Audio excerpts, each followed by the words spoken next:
sensível e latente. Tem um monte de calor, né? Quer entender a diferença dos dois? Fica aqui agora para a gente entender a física com o Sukita.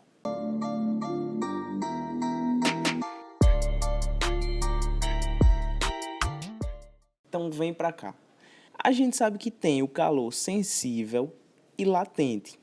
Qual a diferença dos dois? O que é que cada um vai representar e o que é que cada um vai submeter a matéria a uma certa transformação? Para entender melhor isso, a gente tem que lembrar do gráfico da mudança de estado físico, do gráfico da temperatura pelo calor. Eu acho que você já viu esse gráficozinho aqui. Não viu, não? Clica aqui no card e vê o vídeo que a gente destrinchou esse gráfico de transformação dos estados todinho, beleza? Então vem aqui. A gente sabe que nessa fasezinha aqui, eu tenho uma parte sólida, aqui um exemplo da água. Depois, a temperatura fica constante enquanto eu estou transformando o sólido em líquido. Após isso, quando eu tenho todo mundo líquido, a gente consegue aumentar a temperatura. E aí sim, chegou a um certo ponto, eu pego do líquido mais gasoso, então eu tenho as duas fases coexistindo, e aí eu fico a uma temperatura constante até levar todo mundo de líquido a gasoso, e aí sim, quando eu tenho todo mundo no gás, todo mundo no vapor, eu consigo aumentar a temperatura. Mas o que o calor sensível e latente tem a ver aqui? Lembre, o calor sensível a gente vai chamar de um Czinho e o calor latente de um L. O calor sensível vai atuar na variação da temperatura.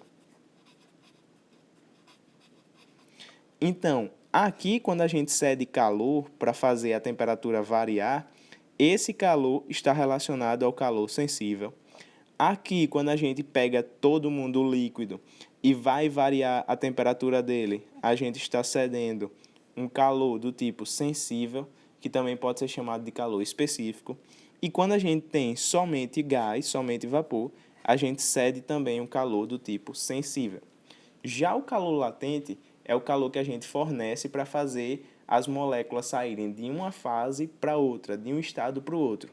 Então, enquanto a gente está aqui tentando colocar todo mundo de sólido para líquido, esse calor que a gente está cedendo é o calor latente. Quando a gente está passando as moléculas de líquido para gasoso, esse calor que a gente cede é o latente. Deu para entender mais ou menos a diferença? Bora ver cada um separadamente, suas unidades e as particularidades dele. O calor sensível vai aparecer na equação da calorimetria. Lembra? Q igual a mc ΔT. Essa unidade aqui do calor sensível, do calor específico, é a caloria por grau Celsius, a mais utilizada. E o que ela quer dizer?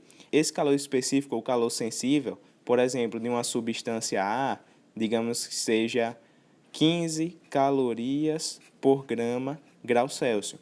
Quer dizer que se a gente tiver 1 grama de uma substância A, para a gente elevar a temperatura em 1 grau Celsius, a gente precisa fornecer a ele um calor de 15 calorias. Então, para elevar 1 grau Celsius de 1 grama dessa substância, eu preciso fornecer 15 calorias. Então, é isso que vai me dizer o calor sensível. É o quanto de calor, o quanto de energia eu preciso para elevar 1 grau Celsius de 1 grama da substância. Então, o calor sensível realmente vai estar ligado à variação de temperatura. E o calor latente, onde é que ele entra? Qual é o equacionamento dele? O calor latente aparece na equação Q igual a M vezes L, em que M é a massa da substância que a gente está tentando mudar de fase, mudar de estado de agregação, de sólido para líquido ou de líquido para gasoso. E a unidade que mais aparece é a caloria por grama ou joule por quilograma. E o que isso quer dizer?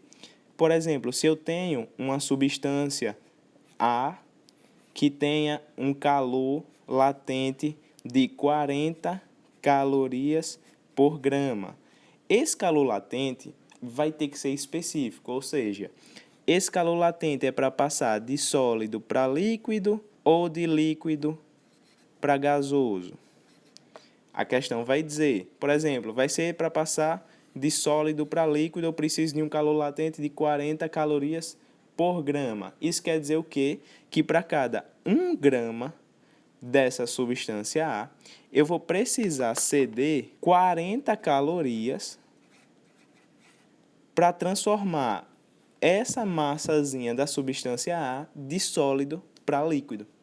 Faz sentido essa transformação aqui? Veja que o calor latente não está relacionado à variação de temperatura, está relacionado à mudança de fase, mudança de estado físico. Bora fazer uma questãozinha aqui, já para ver como é que funciona isso. Mas antes, lembre que aqui embaixo tem um link de um PDF com resumo do que a gente está vendo aqui hoje, mais uma questão parecida com essa aqui que você vai ver agora. Você tem 100 gramas de água a temperatura ambiente de 25 graus Celsius. Quanto de calor deve se retirar dessa água para obter-se um bloco de gelo de 100 gramas a 0 graus Celsius? Então veja, eu tenho 100 gramas de água, e eu quero fazer o que primeiro ele? Variar a temperatura para levar esses 100 gramas de água até 0 graus Celsius, então eu estou com ele a 25 graus Celsius e vou levar a 0 graus Celsius, mas eu quero obter da água blocos de gelo, os 100 gramas.